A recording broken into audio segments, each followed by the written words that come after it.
Биз эмнеге сырткы эле инвестицияны көңүл бөлөбүз да.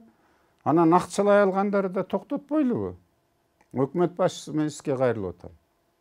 Эмне үчүн техника менен албайсыздар? Ошол эле Россияга мисалы. Мына азыр кыйналып турган нарында. Илгери мясокомбинат, сүт заводу бар болчу ошол жердечи. Мал чарбасы ал жердечи. Башка облустарда деле мына Өрүксары Баткенди алалык, Көлдү алалык, жашылча жемиш туризм. Чүйдү алалык, Ош Жалал алалык, жашылча жемишти. Эмне үчүн биз ошону переработка жасай турган оборудование менен албайбыз? Ошол эле Россияга эгер экологически таза сүт, май, этин консервация кылып туруп, мына мен сенин түрмөлөрүңө, аскерлериңе, больницаларыңа берейин, сен бул оборудование бер деп алып келбейбиз. Бул биринчиден жумуш орду жакшы болот эле. Элдин балдары курсагы тоюп иштей баштайт эле. Бизге салык соцфонд төлөмдөрү болот эле. Анан продукцияны сата албай ары бери Чуркабайдагы орлошуп, ошол эле Сибирге, Иракка, Чыгыш түндүгүнө жибербейбизби? Биз эмне үчүн ушуну сүйлөшө албайбыз? Өкмөт башчы, кечиресиз.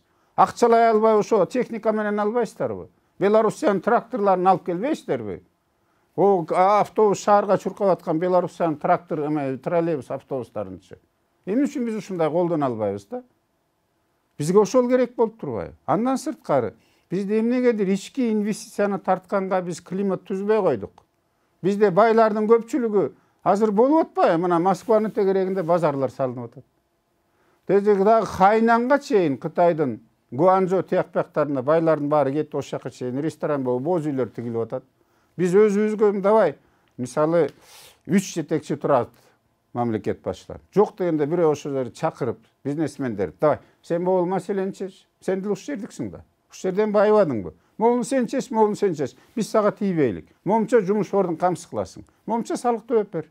Иште давай бул жерди ал депчи. Келиңиздер ошондой иштерди кыла баштайлыкчы. Бул оңой эле да.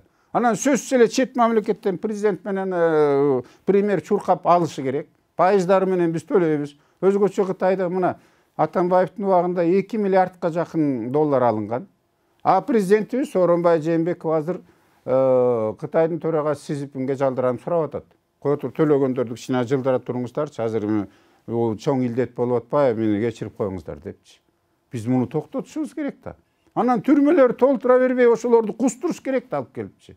Сен кусасың, сен төлөйсүң, болбосо сен атууга кетесиң деп элечи.